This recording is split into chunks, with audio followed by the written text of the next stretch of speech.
Captain Jake Morrison sat silently on the bridge of the Star Hunter, eyes fixed on the stream of impossible numbers flickering across his monitor.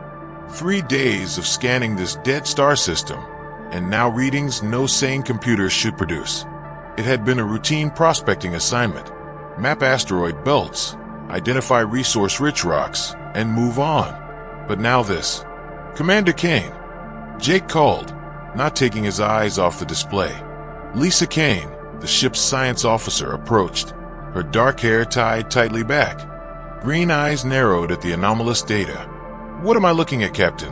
she asked, voice steady. "Energy readings from Planet 7. It's showing active technology." Lisa frowned. "That's impossible. This system's been marked barren for centuries." "Tell that to the computer," Jake replied, switching the screen. "Atmosphere's been engineered.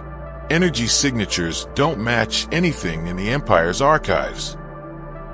First Officer Ryan Clark joined them, tall, severe blue eyes taking in the readings. "Orders, sir. Base expects our report in 6 hours." "Have you ever seen power levels like this?" Jake asked. "No, sir. It's stronger than most space stations."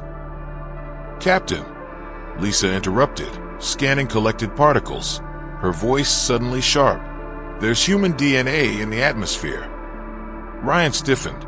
"No colonies are registered out here." "Double check it." Minutes passed. Lisa's face turned pale. "It's human. Ancient markers, 3 centuries old." Jake's heart thudded. 300 years. Pioneer's dream. Amy Foster, the communications officer, called out, "Sir, artificial signals detected from the surface. Old standard Terran, but heavily corrupted." Jake considered his options. The smart thing was to report and leave. But could he abandon possible survivors of a colony lost for 300 years? "Amy, isolate the signal. Try decoding." "Lisa, prepare atmospheric tests." "Ryan, status of our long-range sensors." Picking up inbound ships. Not Empire designs. Fast. The bridge fell silent as 3 alien vessels materialized, graceful, organic curves, lacking visible propulsion, moving as though swimming through the void. "Transmit hails," Jake ordered.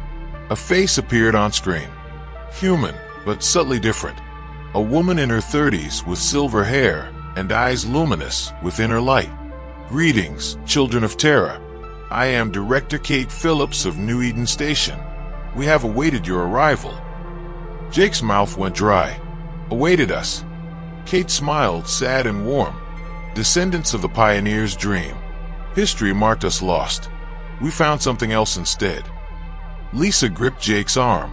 "Energy spikes, Captain. Something massive's approaching." On screen, space twisted. A titanic crystalline structure emerged, a station dwarfing their ship, spires of light and metal reaching into infinity. "Welcome to New Eden," Kate said. "You must now choose. Flee and pretend you never found us, or come aboard and learn the truth of what humanity could become." Jake glanced at his crew. Ryan tense, hand near the emergency relay. Lisa's eyes shining with wonder. Amy recording frantically. He made his choice. "We accept." Docking revealed more surprises. Instead of metal and harsh lights, soft colors and living walls greeted them. Air cleaner than any Empire world. "How do you know my name?" Jake asked as Kate led them. "We've monitored Empire channels for decades," she replied. A tall man with silver hair approached. "I'm Dr. Sam Rodriguez, Chief Historian. Come, there's much to explain." They passed transparent corridors, revealing floating cities, tethered by beams of light. A young woman with golden eyes introduced herself as Mary Jackson, engineer. "We bend gravity as your people bend metal," she said lightly. Ryan scoffed. "The energy demands." Mary laughed. "You still think in terms of fuel and thrust. We harmonize with natural forces." In a domed chamber, a holographic history unfolded. Pioneer's dream landed as planned but discovered buried alien structures, impossibly ancient, composed of matter-defying materials.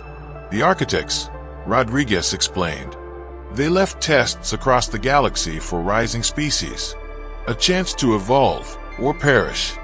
Images showed colonists taming alien machines, devices healing wounds, conjuring food, reshaping land and sky. But it changes you, Mary said. Only the selfless can wield architect tools. The greedy, the violent, machines ignore them. Lisa murmured, the technology made you evolve. No, Rodriguez corrected. It revealed what we already could be. Amy pointed to colossal structures outside. Where's the power come from? Zero-point energy, Mary said, tapping space-time itself. Rodriguez elaborated. The installations are teachers as well as tools. Humanity, reborn by choice, not force.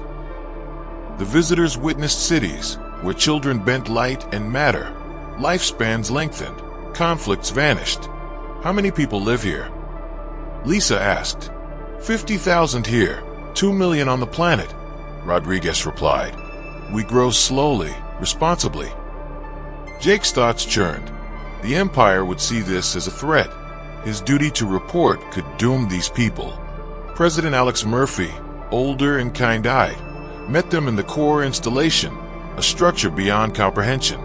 The architects transcended this universe, Murphy explained, leaving tests behind. Most species fail, destroying themselves. 47 have passed, out of thousands. A shimmering crystal pulsed at the room's heart. It's sentient, Ben Taylor, lead scientist, said, waiting for other humans. Jake touched it. Visions filled his mind, galactic history, countless civilizations rising and falling, dark graveyards of worlds where war had prevailed. Lisa whispered, it's lonely. It's been waiting for us. The crystal spoke without words, hope and caution. Help humanity, but only by choice. Captain, Murphy said, if your empire finds us, they'll send fleets. Take by force. The technology would shut down, harming all. Jake saw the terrible truth. Reporting back risked genocide, or worse. Before decisions could be made, alarms blared. Empire ships arrived, Admiral Nick Davis's battle fleet. Jake's stomach dropped. Davis was notorious for solving problems with overwhelming force. Davis's demand was immediate, unconditional surrender. Kate declined calmly. We are not Empire citizens. We are free. Davis gave them 1 hour. Jake's crew faced him. Lisa with tears, Amy steady, Ryan uncertain. I can't go back, Amy said. Not after this. Lisa nodded. I'm staying too. Ryan hesitated. I'll follow your orders. But the fleet, people are asking questions, wondering if there's another way. General White of New Eden proposed a compromise. We'll create contact colonies for those ready to change. The Empire can remain, but must let others grow. Jake knew war was inevitable. Empire factions already mobilized. As the countdown neared, Jake broadcast a message to the entire fleet. These people aren't rebels. They're our cousins. They offer hope. Davis would have us destroy it out of fear. Ships hesitated. Some captains spoke openly. At the last second, New Eden's defenses activated, not to kill, but to trap the Empire fleet in gravity shells. Weapons disabled. No casualties. More Empire captains rebelled.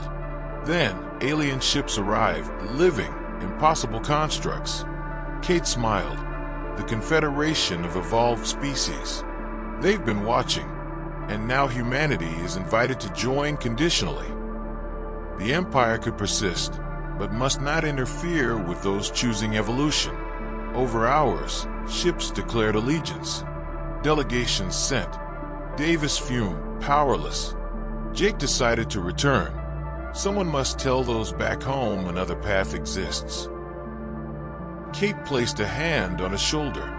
We hoped someone would volunteer. As Star Hunter prepared to depart, humanity's future hung between stars, some clinging to old ways, others embracing the unknown. Jake looked back once at New Eden, a beacon in the dark, and then ahead into endless space. the galaxy would never be the same again.